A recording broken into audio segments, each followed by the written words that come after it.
Welcome back to Gary's Economics. Today we're going to talk about economic predictions in the media.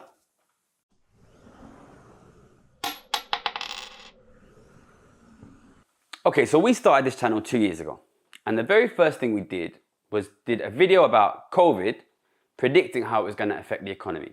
And in that video we said that a huge amount of money would be given from the governments to the rich. That would cause a huge increase in inequality, a huge increase in house prices, a huge increase in inflation, and basically a cost of living crisis for ordinary people. So here we are 2 years later, and we can see all of that stuff has happened. And the question that raises is, if all of those predictions were right, then why is nobody in the media talking now about how so much money has been transferred from the government to the rich and the super rich? And this raises really interesting questions about making predictions in economics and in the media. So back when I was a trader, there was a very, very heavy incentivization to be right. And I had a very good track record as a trader, and I made some predictions that were right. And within 2-3 years of me starting working as a trader, I became pretty famous and pretty well known and very well paid in that industry because I was making predictions that were consistently correct. But now in the media, at the beginning of COVID, because my background was trading, I tried really hard to make a lot of clear predictions about what was going to happen. Because I feel like a lot of people in the media just say whatever they like and they're not really very clear about what they actually believe. So I made a lot of clear predictions. And if you go back and read my early articles for Open Democracy or watch my first video on this channel, you'll see that those predictions all came correct. Now, at the same time, The Guardian, which is obviously a massive newspaper, their chief economics correspondent, Larry Elliott, wrote an article saying that COVID is going to make house prices collapse. Now, we can obviously see in hindsight that his prediction was wrong. And we can see in hindsight that my predictions were right. But what punishment is there for Larry Elliott at The Guardian for being wrong?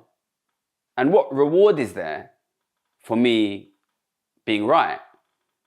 Well, really, there's none, basically, because the media is not like trading. If you're a trader and you're right all the time, you get paid £1 million.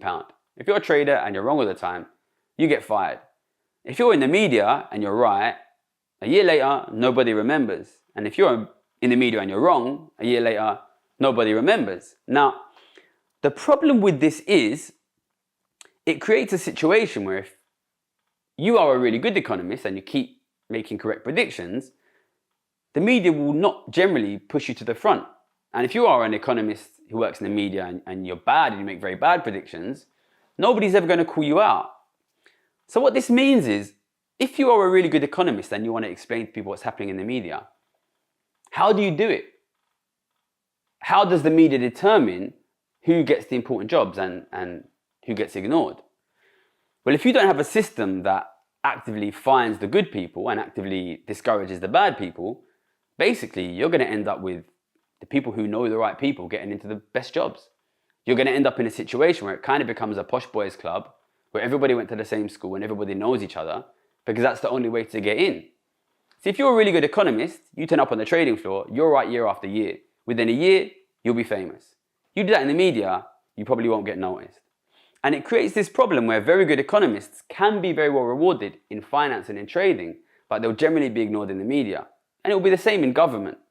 What this means is the people who are supposed to be protecting our economy, economists in academia, in journalism, in government, in central banking, basically have no incentivization to actually be correct. Nobody ever goes back and checks in hindsight their homework. The end result is most of these guys chat nonsense most of the time. If that's the situation that you have, you can't really be surprised when the economy that we end up with is very weak.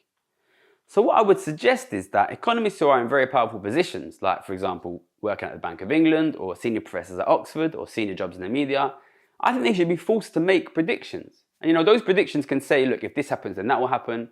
If that happens, then this will happen. But if they're not forced to make predictions, then there's no way we have of knowing who's good and who's bad. So I think we should force them to make predictions and then go back in hindsight and see who was right and who was wrong. And that will give us an opportunity to find the best economists and put them into the best positions. Because as it is at the moment, we've pretty much got a situation where anyone who's a really good economist is going to go and work in the city, and journalism and central banking end up being a posh boys club. And that's not good for society. Okay? Enjoy. If you get a bit more money and the rich get a lot more money, you will become poorer. And you need to have a policy which actively focuses on reducing energy consumption of the rich and supports the poor, and it's not there.